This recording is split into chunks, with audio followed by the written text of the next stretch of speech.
What's up, Internet? My name's Nerdy. And I'm Clarus. This is our spoiler chat for episode 5, the penultimate episode of season 1 of Hawkeye, and our spoiler chat of that final thing, because we get Nerdy Nightly. We thought we'd share it with you.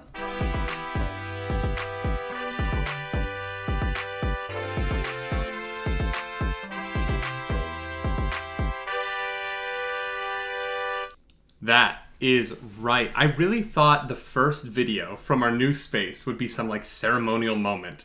But it's a Hawkeye spoiler chat because this has to get made. Yep.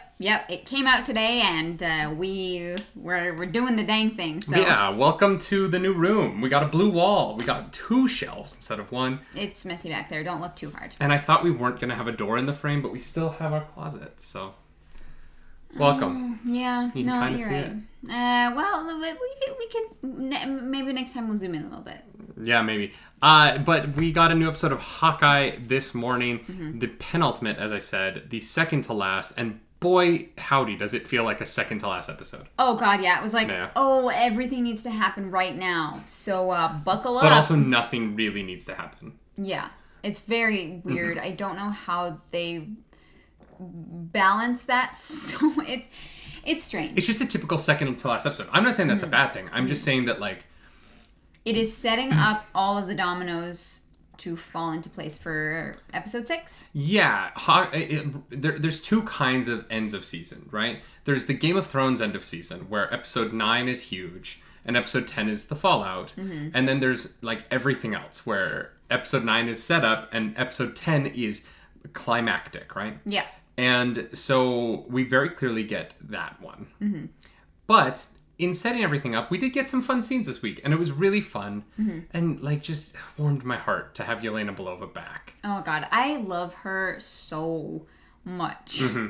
I need her in everything right now. Yeah. Someone call her agent. Florence Pugh is really incredible. From the beginning of this episode, we see 2 widows break into a mansion where they attack another widow to de-brainwash her, and in a fun twist, she's not brainwashed at all. No. Your phone is on. Sorry, I didn't even think that was mine. She's not brainwashed at all. She's just really concerned about her very expensive carpet. Yeah, hey, you know what? If my carpet was thousands of dollars, I would also be very concerned. If my carpet was $20,000, I would not be me. I never spent anywhere close to that on anything. Except school, I guess, technically. Yeah, technically. I have more than that in debt right now. But not for something that I walk all over. You know, I don't take my diploma and I use it to, like, paper my floors. Yeah. But it's a fun scene. But, you know, it's set in the past. And I was like, 2018, what could this have to do with anything? Because I'm an idiot, and I forgot... And then they did the coolest transition I've ever seen. Oh, yeah. Like... Yeah, because I was also confused. I was like, what is happening? And then I was like, yes, she gets dusted. If we were to rank blip transitions, this is definitely number 2 for me. Which one's number 1? The band members coming back and getting pelted by dodgeballs in Spider-Man Far From Home is still one of the funniest jokes. They just pop into place and then immediately get beamed with a dodgeball. To me, that's like still the funniest.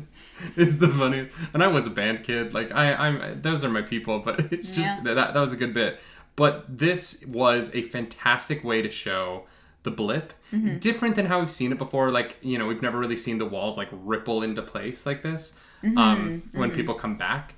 But I thought it was really effective, and it really worked for me up until she goes back into the other room and her friend is like, "Oh, Natasha, you're back." Yeah. Or Yelena, you're back. And I was like, you don't know that other people are coming back yet. Why are you... Yeah, everyone appeared at the exact same moment. Yeah. So this should have been utterly shocking. But then she's like, I need to go tell Natasha. I need to find Natasha. And her friend is like, as if her friend already knows that Black Widow's dead, but no one would know. Her friend doesn't have a shot of her face. Her friend doesn't say anything. Because it's just a shot of... No, but it cuts back to her and she's like... No, it doesn't. Does it not? No. Did I invent that in my head? It's just a really long... Because I thought it was very awkward. It's just a very long shot on Yelena Belova. Yeah. Okay, I'm remembering wrong. Yeah. I thought there'd be. I was waiting for the cut to be like, like the. Yeah. But it's nothing. I filled in the blanks. That's funny. That's what I was waiting for. Yeah. And then it just cut, and I was like, okay, I guess unnecessary. We already know, so it doesn't really matter. But what a way to start the episode. I do wish that we got to see the moment she found out. Mm-hmm. Because we already know that she knows that Natasha's dead from the post-credit scene of Black Widow, which I hope you've seen if you've seen this episode of this show. But otherwise, because Black Widow is now, the whole opening scene makes very little sense if you haven't seen that. Mm-hmm. And we're going to talk about something else that makes very little sense if you haven't seen something else in this episode that I was very surprised by. Mm-hmm. Stay tuned. The Black Widows are now, so her friend is like, immediately, her friend is like, you can go into contract work now. Like, she has just come back from 5 years away, and her friend is immediately like, you can work for me. That girl boss hustle never quits. That capital G girl boss. Literally. I was like, girl, she's been gone for 5 years. Well, she just came back. Yelena is like, dude, like, can you chill? Like, she's like, I've been gone for 5 years. Can you freaking relax? I recognize the actress. We don't have it up, but I recognize that actress who plays her friend there. She's great. Yeah. Also, the other widow, really cool. I liked her. I was like, oh, I want more of her. Yeah, that was so fun. Anyway. Moving on. Then Marvel credits. Then Previously On, which was interesting to put it after this cold open. I actually kind of liked the way that handled, because it made it like, you know how Pixar has the shorts before their movies? Yeah. I liked that. I was like, oh, it's a little Yelena Belova moment. Yeah. Because Marvel knows that Florence Pugh can carry anything. Oh, God. Yeah. She's great. She's, yeah. So just let Florence do her thing. We cut back to basically where we left off last week. Kate Bishop comes home to her mom. Yeah. They have a very sweet scene. Yeah. That's mommy's how you like know. Touching up her makeup. That's how you know. That's how you know. Not they were setting it up. Her wounds, not her makeup. Oh yeah. That moment, I was like, they locked it in for me, because we've talked about, if you've seen our other spoiler chats, which if you're here you probably have, probably. I don't know, but we have talked a lot about how Eleanor Rigby. No, Eleanor is not Bishop. A good person. I you know what? I called it. I just knew. You don't cast Vera Farmiga if you want her to not have a secret. Oh yeah. And also Jack Duquesne was just too obvious, right? Exactly. Yeah. And they really locked it in with that scene, which was beautifully done, and like, just my heart hurt, and I felt, poor Kate, right? She wanted to be a hero, and she got told by her ultimate hero, leave, go home, like, you're not, this isn't for you. And like, how crushing must that have been? Like, and I think that we keep saying this, I think Haley Steinfeld is crushing it. Yeah, she's great. Honestly, like, Haley Steinfeld is owning the role. As someone who loves the character of Kate Bishop from the comics, and like has been in love with her ever since, the West Coast Avengers run, which is where the first place I met her, and then I went back and read the Hawkeye run. I think that Haley Steinfeld has really, really successfully adapted that character to the screen in a way that I don't think the MCU necessarily always does. You don't have to look much further than Clint Barton in this series to talk about that, right? Like, I think that the MCU has never been all of that interested in the comic book characterizations of a lot of its characters. They're the MCU versions, and they're different people. Haley Steinfeld is really bringing a lot about what I love about Kate Bishop from the comics to the screen in a really wonderful way. And I've just, that has without a doubt been the highlight of this whole show to me. And even at the times when I've kind of been a little bit like, this show's a little fluffy, it's a little, I don't know, it's at times a little bit lazy with some of the conveniences and whatnot. The thing that carries me through has been Haley Steinfeld. And honestly, Jeremy Renner is Clint Barton, obviously. He's doing a great job. But the introduction of Kate Bishop, I think, is why this show will always be remembered as a really strong part of the MCU moving forward, because I have a feeling she's going to make a huge impact in future MCU projects after this. Absolutely. Yeah, 100%. So then we cut to Jeremy Renner, and he's going to stay with girls. Like, yeah. I I'm not gonna lie. I thought we were never gonna see this guy again. Me I did too. not realize Grills was going to be in the whole series. Me neither. And look, I complained a lot about him in the first episode. I really didn't like the way they introduced him and what they the whole New York fire implications that the he thieving steals. firefighter, right? Yeah. But I'm not gonna lie. I'm Team Grills. I want him on the team. I don't know what superpower they're gonna give him. I don't care. But Grills, He's the diversion. Grills is such a LARPing. good dude. Because I think that Grills and I are very similar.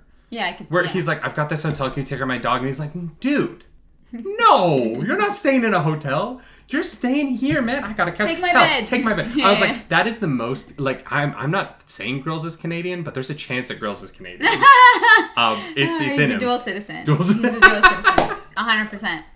Yeah, no, and you know what?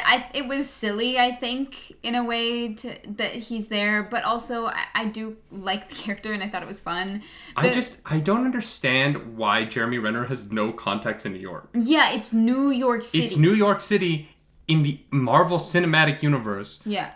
There are every single, I don't know if you've ever read a Marvel comic, but every single superhero in Marvel is in New York City. New York. For some reason, everything happens in one place in the entirety of Marvel for like 50 years. They all live there. Mm-hmm. And Jeremy Renner's like, God, I don't know anyone here. I need to go to that guy I met in the park the other day. Yeah, it's silly, right? But it's fun, and the actor's great, honestly. The actor's crushing it. Fantastic. Yeah. The most ridiculous part of it, you know what I'm gonna say? No. Oh my God. Hey, did so-and-so dropped off the suits? You want to see them? the costume designer? Yeah. I am sorry. You are telling me that the costume designer had less than 24 hours? Maybe 24 hours. Had a day. Mm-hmm. Maximum 2 days to get 2 like superhero costumes done. I don't know if you guys have ever talked to a cosplayer before, ever. Do you know any cosplayers that have made a cosplay in a day? Yeah. But like okay, not but like not as like Wednesday a YouTube Addams. video. Okay. Fine. But like two costumes in a day that are like not just like a couple I mean, we haven't seen them yet, but we have. Haley Steinfeld is wearing one later in the episode. Is she? Yeah, when she shows up into the Ronin thing, she's fully in a new suit, and they don't talk about it. I didn't notice. Yeah, I think so. It's purple. Was she wearing what she was wearing on the rooftop? Yeah, I thought it was her she might have been wearing her purple other like thing. hoodie thing. But I agree with you. It's fast. I'm like, how did you have a workshop, a whole like studio working and sewing for? I mean, look, it's New York City. So that person might be like a Broadway costume designer. You know what? No, the costume designer is Trish. My mom cannot design a costume to save her life. No. But Trish knows 25 people that can get it done in a day. She does. But no, it's that woman. They're going to, because they love to play with New York in the show. So that woman is probably either like a Broadway costume designer, or she works on Law and Order SVU. She did Rogers the Musical. She did the costuming for it. No, because the costumes of Rogers the Musical are terrible. No, she did the costuming for the Spider-Man musical.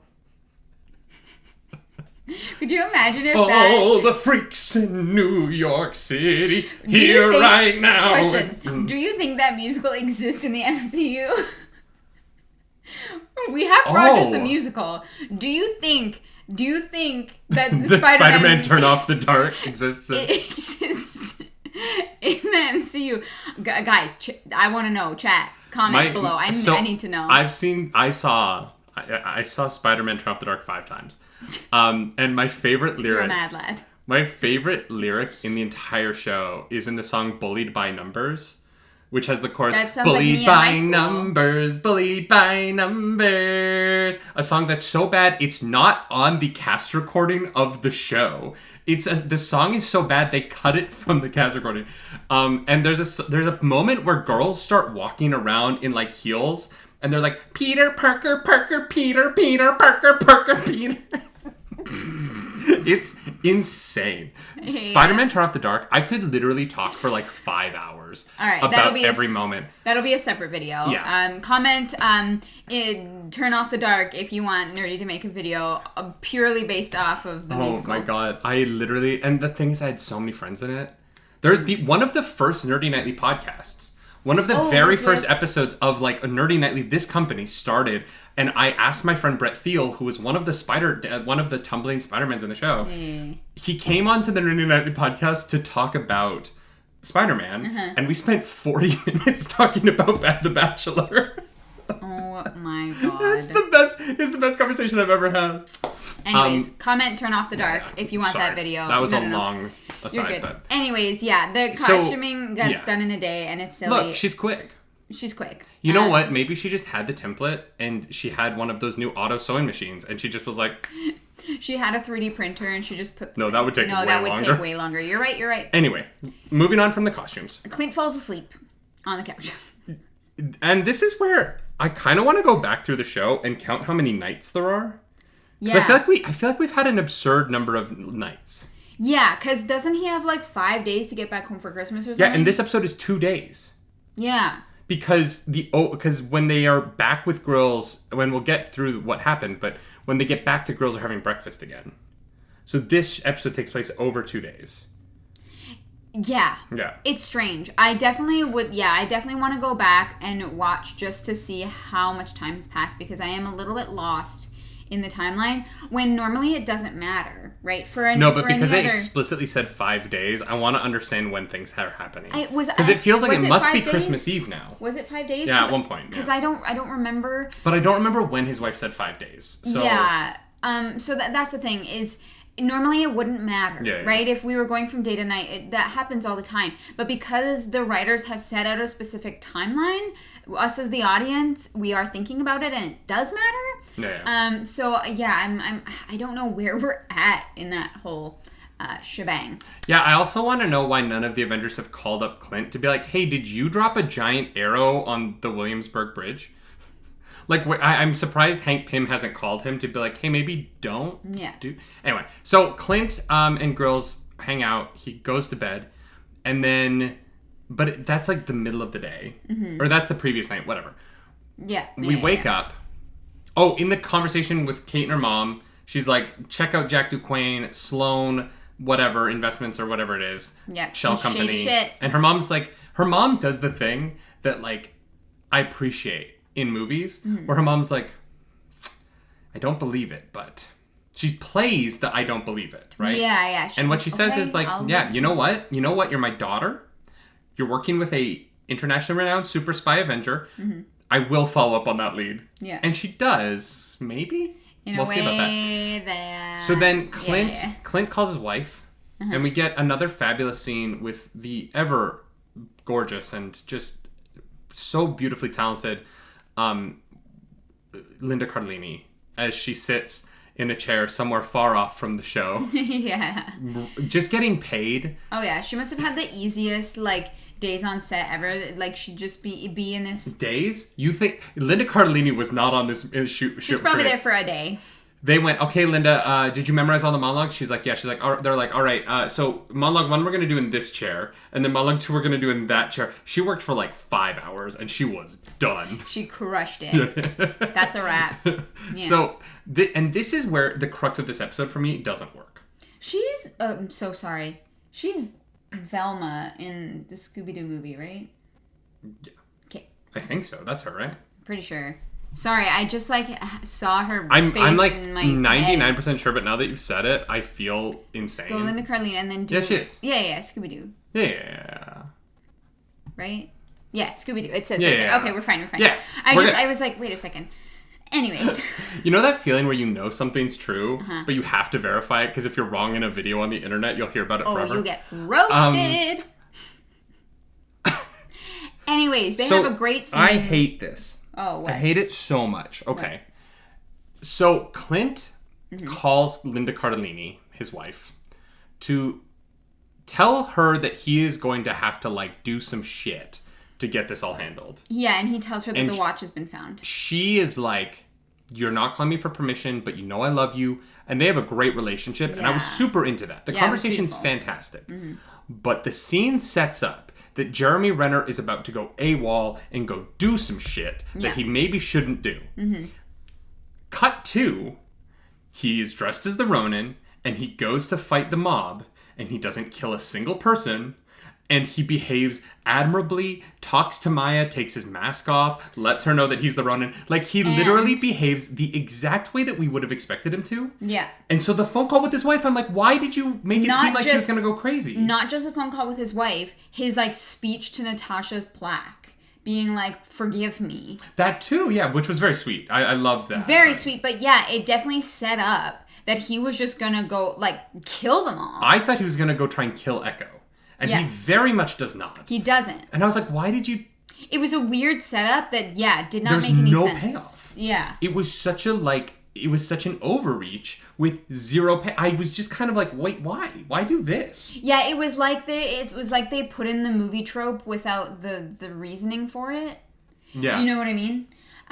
So that was I just found it very odd. confusing. It was confusing. The following action scene was great. The action scene was fantastic. The fight with him and Echo is fantastic. Yeah, I mean, here's the thing. He definitely could have, like...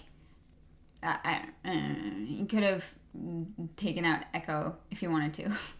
Right, but he's trying not to. Yeah, it was He engineered the fight to get her in a position where she was conscious but down so that he could talk to her. Yeah, I think he was trying to run her out of bullets. Because, look, here's the thing. Oh, 100%. He didn't want to approach until she was empty. Yeah, okay. And that's what I thought.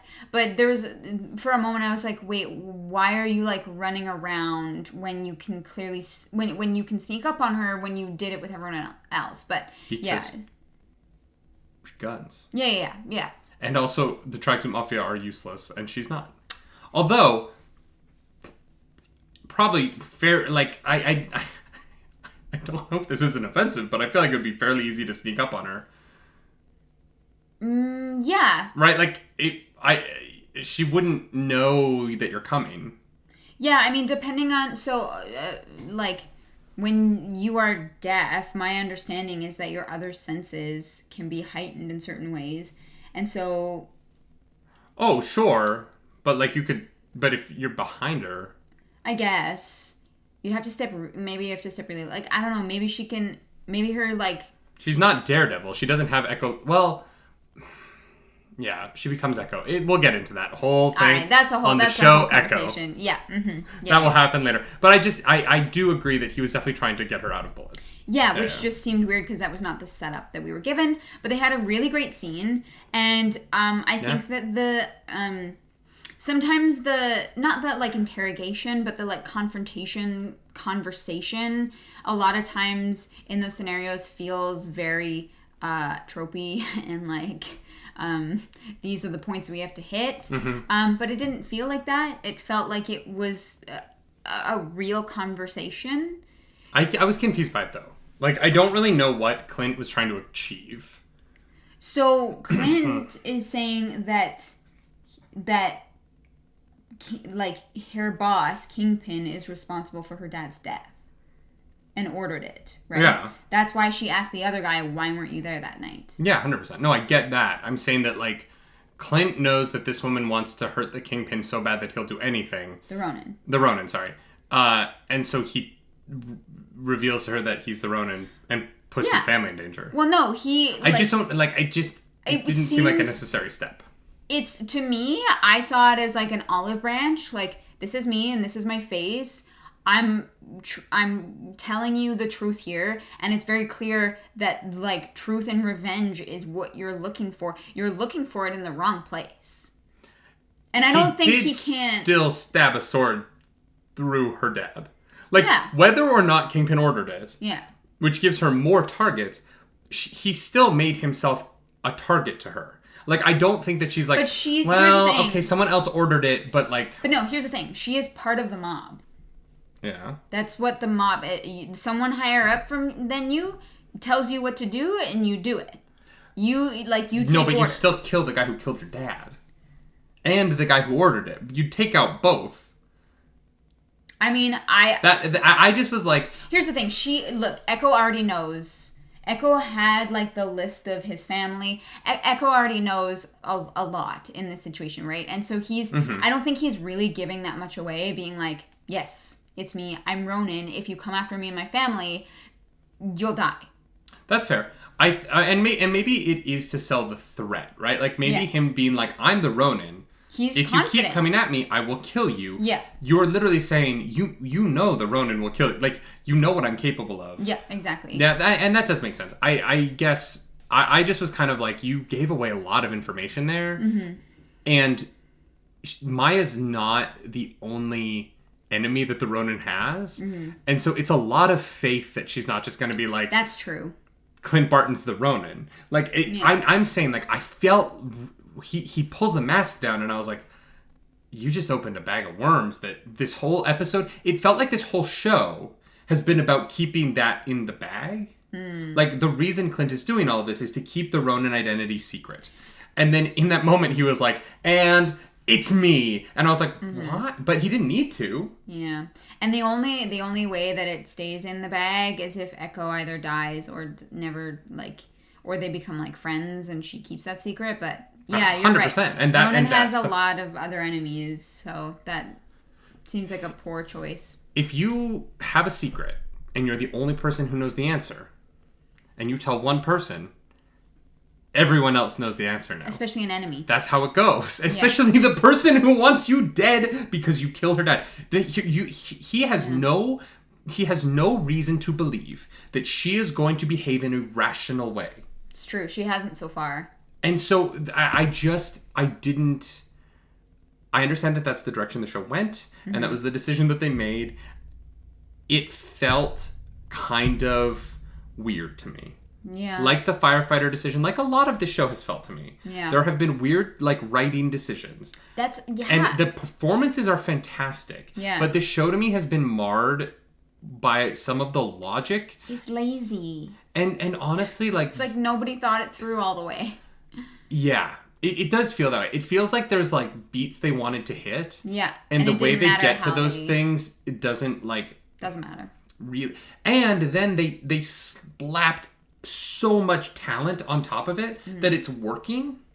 Yeah. But it feels carried by performance. Mm-hmm. The writing feels like it's being carried by the performances. Definitely. That's what I'll say about Hawkeye so far. Yeah, I and by great action. Honestly, I think all the car chase, the action in this episode, I think all of the action choreography in Hawkeye has been top notch. Mm-hmm, mm-hmm. My favorite scene, though, definitely was Yelena and Kate. Yeah, that was what I wanted to get to next. Yeah, because they're just so good. They're so good together, and it was just done so well. Oh my god, I don't know what more I could have wanted from that. It was perfect. I know what I could have had. What? If I changed one thing about it, what? I would have cut like 2 back and forths about the mac and cheese. You know what? That's fair. Like, it's a little long. It just got to the point where I was like, "What? Just one of you do something." Yeah. Like, she's like, "Oh, you don't want to eat it?" And she's like, I'm just confused. And she's like, "Oh, well, you're too confused eating my mac and cheese." And I was like, "Well, no, I just like, what are you doing here?" And it's like, "Well, I made the mac and cheese." And I was like, I felt like I was watching a TikTok. You know what I mean? Like, because it just kept, I was like, are they trying to make a TikTok sound? You know what it is? It reminded me of the TikTok where it's like, "Where's the cheese? It's under the sauce." Oh my god. But I want some cheese. It's under the sauce. It literally reminded me of that back and forth. Yeah. And I was like, you could move on. Yeah. And it was funny, and it paid off so well when my favorite moment in this whole episode, Yelena, it's like the second time they're talking, but Yelena, because they cut to like another thing, then they come back to the conversation. Yelena is like, "Oh, are you done?" And Kate's like, "Oh, yeah." And Yelena's like, "Great." Grabs the hot sauce and starts dousing the rest of the mac and cheese, because this is our relationship. And I was like, that's so funny. She can't handle anything hot, and so if she's done, I'm like, okay, buffalo sauce everything. I was like, I am Florence Pugh for once, and I'm gonna take it. I'm gonna freaking love this moment. But other than the mac and cheese bit that went on forever, so good. The conversation. Yeah, and Florence Pugh is terrifying, you know. But it's so cute. Yeah. She's terrifying in a way that she's like, because they do get to the point where she's like, "Oh, no, if I wanted you dead, like." And Kate's like, yeah, before I even screamed, like. No, before I could send the door, and Florence was like, oh, yeah, before that. Yeah. Yeah. No. I'm so glad he didn't kill you on the roof. That is the funniest thing you've said. Yeah, that was great. Like, she's so perfect. good. Yeah. I'm so glad she's nothing like comics Yelena Belova. I'm so glad they made her an entirely new character and just kept the name. Because this version of this character so good. Is so magical. And I do love, though, that, like, you know, Yelena is like, okay, yeah, how long have you known Clint? She's like... Yeah, 100%. 100%. And, you know, if I was Kate, I would be thinking hard. I'd be like, oh, yeah, I don't actually know this person. Mm-hmm. Which is valid, but also like here's the thing: everybody in this triangle, I guess, is right in their own way. You know what I mean? Yelena Belova's not. She has with the information very she flawed has, information. But that's what I mean. With the information that she has, like everybody is just doing their best. Yeah, I think my confusion with Yelena Belova in this is why she doesn't try and find more information herself. Like, well, I think she is, right? And that's why she tried to find out who she was working for. No, but the information that she has is from a person she doesn't know. Mm-hmm. You know what I mean? Like, but she's also the Contessa or hurt. Sure. But, like, Yelena should be able to reach out to people to find out what happened. Does Yelena know any... That's the thing we don't know, and that's the weird... this is the weird thing about Black Widow coming after Endgame. Yeah. Is that we don't know, between the end of Black Widow, before the post-credit scene, yeah, and her dusting, we don't know what her and Natasha's relationship is, or what they're up to. Because Natasha could have introduced her to the Avengers at any point. Yeah. Like, there's no reason that she wouldn't be brought into that circle. Yeah, and we don't know who she knows and we don't know, like, what she knows. Right. And so my question is, like, it is weird. The setup to me is a little bit weird of why she's mad at Clint. Because it is Yelena relying on information from people she has no reason to trust. Well, and that's the thing. Is you could blow it over with a mild gust of wind, right? And it's just that I don't think... And I think that's obviously going to happen. I think that that's going to be part of the final episode. But I think when people are like hurt and looking for, especially with people who are trained in the way that like the widows are, having a like target and a focus and a goal and an outlet for like your anger or like revenge or whatever it is. I think when you're so emotional, sometimes you like hyper focus on it until your lens is broadened. I would be interested in that if it weren't for the fact that the story that we met her in was a story about her breaking free from somebody else's control and manipulation. And so that's why it's weird to me, is I feel like Black Widow is so much a story about Yelena learning how to be her own person, that for her next story after that to also be about her trusting information from someone that she shouldn't be trusting without kind of finding out for herself is weird to me. From a storytelling perspective, like from a narrative, I think it's weird, but at the same time, it's very human. That's fair, yeah. Right? We're flawed and we have a tendency to fall back into our flaws. Especially when we're not 100%. And to fall back into our training, which is to trust the authority. Well, yeah, you have the mission, you have the authority. And so there's that side of it, but also you're right, from a storytelling perspective, we have seen her break free of this and we just want her to come into herself and like be her own boss or whatever, however the hell you want to say. Right? So it's weird. So I'm kind of torn in that aspect because I get it, but I want more. Yeah, I don't know. That one's tricky for me. Yeah, I feel like we've kind of gotten to everything in the episode. Except for the very end. Except for the very end. Mm-hmm. And the Uber ride. The Uber ride? Yeah. Kate and Clint, they love to get in the back of taxis and Ubers and just start talking about things that they shouldn't talk about in front of other people.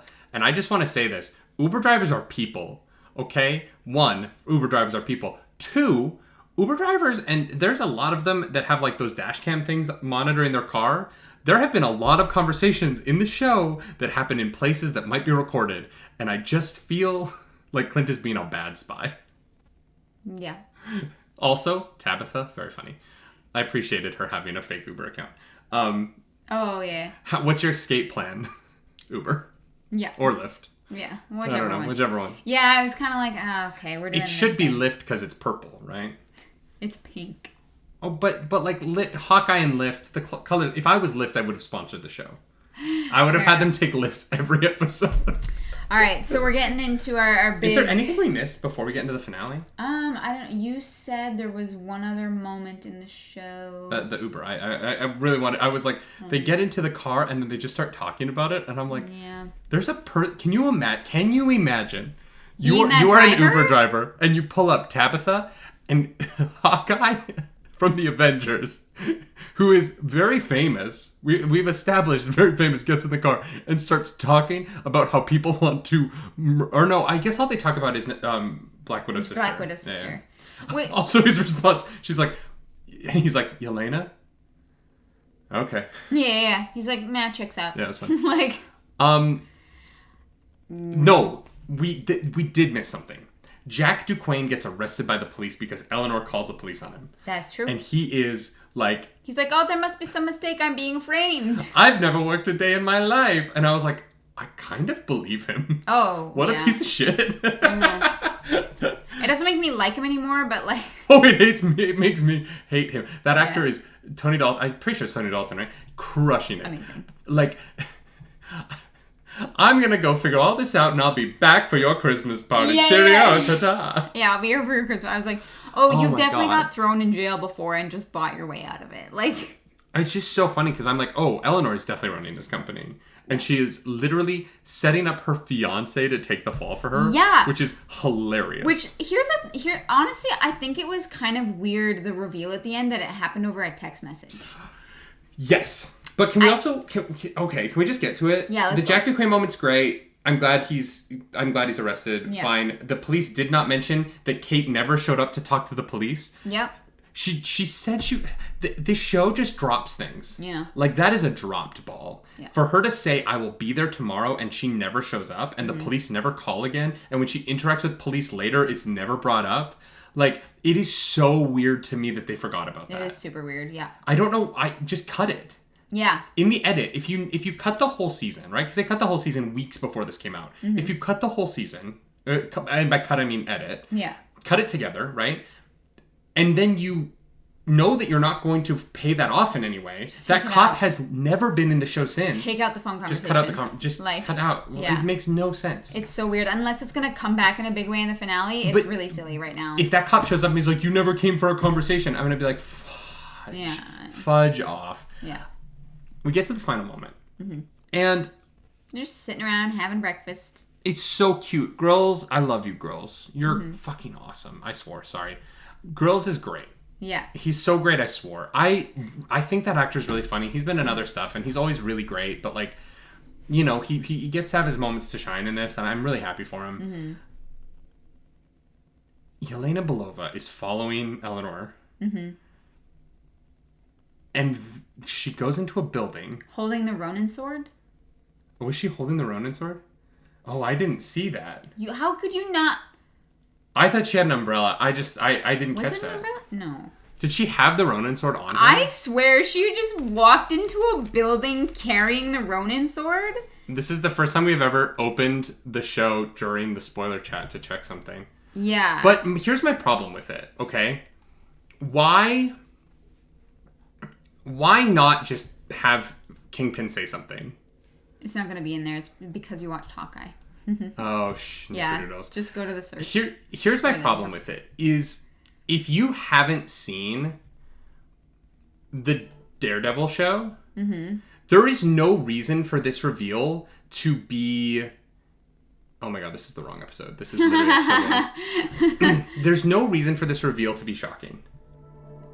Right. Or big. You don't know this guy. Yeah. It's just it's a blurry photo of Vincent D'Onofrio that we're looking at right now. Well, and that's what it was for me. I was like, oh, I'm sure that's Kingpin, But, Does she have the Ronin sword on her? I thought she did. Maybe she doesn't, and it's an umbrella.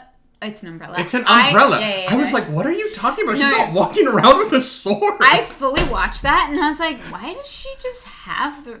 How did she get... It is so clearly an umbrella. No, you're right. She's not even holding it from where the hilt would be. She's holding... You're right. You thought she was holding a sword in the middle? No, I just saw this long object, and I thought it was the sword, because it was gray. It's fine. Yeah. You were so... Here's the thing. You were so sure that I was like, oh yeah, I guess that probably happened. I was sure. I saw a long gray object and my brain was like, Ronin sword. That's so funny. It just filled it in for me. I'm glad that we checked though, because I was like, that's very confusing. How did she... But yeah, she Kate gets a text message. Yeah. And is like, oh, my mom, and that's Kingpin. That's the guy I was worried about. When they introduced Kingpin on the Daredevil show, he took a man's head into a car door and he smashed the crap out of it. Yeah. And it was a shocking reveal, and it was a great reveal of the Kingpin. Mm-hmm. This to me is weird because I freaked out because I've seen every episode of the Daredevil show 3 times. I love Daredevil on Netflix. Mm-hmm. I think it's a fantastic adaptation. I think Charlie Cox is a brilliant Matt Murdock. I really do. You know, there's parts of season 2 that are a little slow for me, but season 3 of Daredevil is, in my opinion, the single best season of superhero television we've ever had. Mm-hmm. Across any superhero TV show. I think season 3 of Daredevil is the pinnacle. Mm-hmm. It is the, Spider-Man Into the Spider-Verse of superhero TV to me. Mm-hmm. So, yes, I'm loving the Vincent D'Onofrio's Kingpin. But if someone did not watch the Netflix Marvel show, which we have been told is not canon to the MCU, or it has been alluded, it's not canon, the way that they reveal Kingpin here is so strange to me. Because it doesn't mean anything. No, to me, it doesn't mean anything. It's boring. It's not a reveal. Especially because we, called that Eleanor was shady. Mm-hmm. And so this to me, I got no reaction out of me. I was like, yeah. It was a little... It's been foreshadowed so hard. Yeah. That it wasn't a surprise. Mm-hmm. And maybe if I didn't know that Vincent D'Onofrio was going to be in the show, and that if I wasn't, so just waiting for this moment... But, I don't know why they're hiding him. I don't know. Because they did the hand on Alako Cox's... The child version of Maya, right? Mm-hmm. We know he's going to be in the show. You could hear his voice in that episode. Here, it's just a photo. I don't know why they're kind of... It's actually a video? I wonder what the video is. No, it doesn't play. Oh, it doesn't play. Yeah, but you're right. It is a video. On it. I don't know. I don't really get why they're, teasing this out so hard. I don't know either. It just does not feel like it's worth... they've earned it. Well, and there's only 40 minutes left. Yeah. So it feels like they've teased this out... this final episode, it's kind of like the final episode of Loki now, where it's the final episode has to be this whole other thing to deal with this other huge thing that hasn't been earned by the show that it's in. Yeah. And I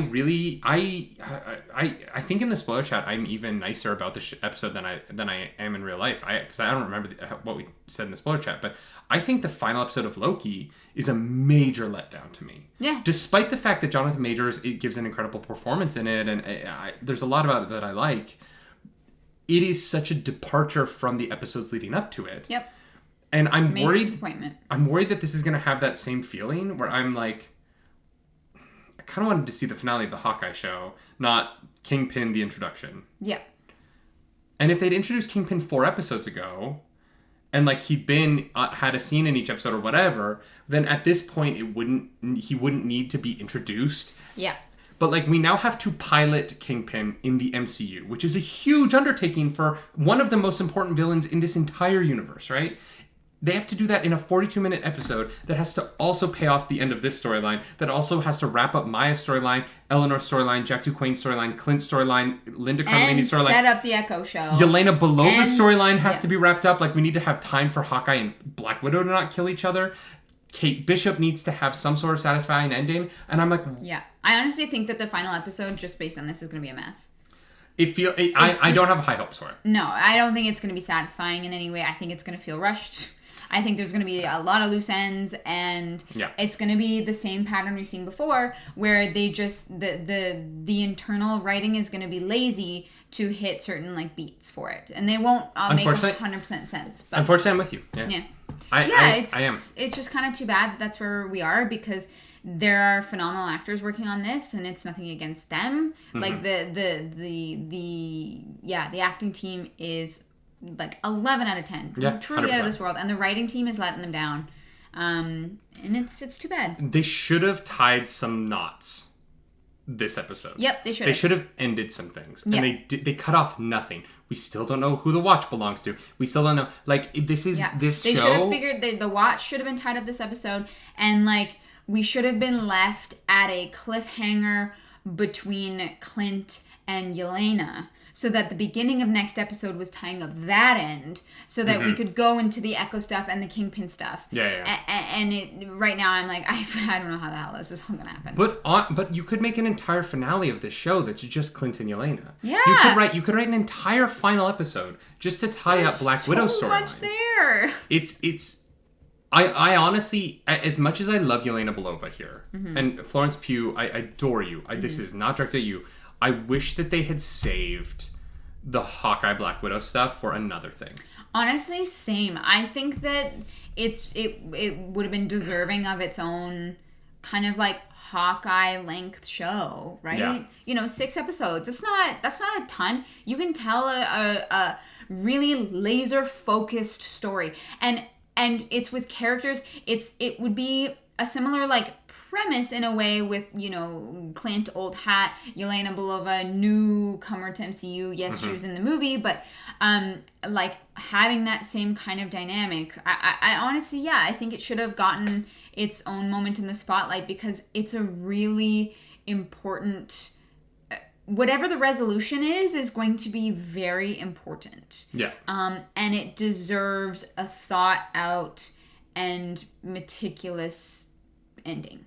Yeah. And honestly, like right now I'm just like, I'm like, well, hopefully it at least makes sense. You know what it feels like to me? This show feels like the whiteboard that we have of to-dos. Like it feels like a to-do list now. Yeah. The finale is a giant to-do list, and I'm not excited for it, weirdly. I'm so excited. I'm just so excited for Spider-Man tomorrow, but this episode's been 50 minutes to talk about an episode that's 38 minutes long. Oopsie. But I wish I was more excited for next week, but I'm just kind of like, after the Loki finale, I'm just nervous that these MCU shows are basically exposition for movies. Yeah. And I don't want them to be that. I want them to be their own things, and I want them to succeed on their own merits. And this one I'm like, and maybe they nail it. Maybe the finale is fun and huge and epic and gets through it all and it feels satisfying. Maybe. But right now I'm like, you have like 10 characters who all have open storylines. You didn't wrap up a damn thing yet in the show. Yeah. All you did was introduce more crap that you need to answer. You have written yourself a puzzle that you have to solve, and I don't know how. I hope they're up to it, but like so far, I don't think the writing on the show has been up to the task of solving those puzzles. No. As evidenced by the cop who just managed to break stuff out of evidence somehow. Yeah. Oh yeah, I can just grab that for y'all. Yeah. Anyways. Yeah. Unfortunately, the show has had some downsides to it. Definitely highlights. Yeah. But I'm a little nervous for next week, and Me too. Make sure you hit the subscribe button so you don't miss our spoiler chat for the finale next week. Yeah, or hit the like button if you like this episode. Hit the dislike button if you dislike it. If you dislike it because it's too long, I get it. We talk. We just like to talk about this stuff. I'm sorry. If you want to follow us elsewhere, you can. I'm all around the internet at nerdynightly. And I'm over at clarusdracarys. I want to be clear, it's at nerdynightly, not at nerdynightly. That's just me. I learned how to speak from Obama, so I say a lot. You learn, okay. Mm-hmm. Barack Obama is like, my fellow Americans, I want you to know that I've heard Barack speak, yes. It was a joke. I don't know why I explained it. This is an awful outro, like all of our outros. Why are our outros so bad? No one's watching this part anyways. They've That's already true. clicked away, so It's because we know we can do anything here, and no one will ever know. I know. There's great. Literally two people watch past the point where you say, if you like this video. Yeah.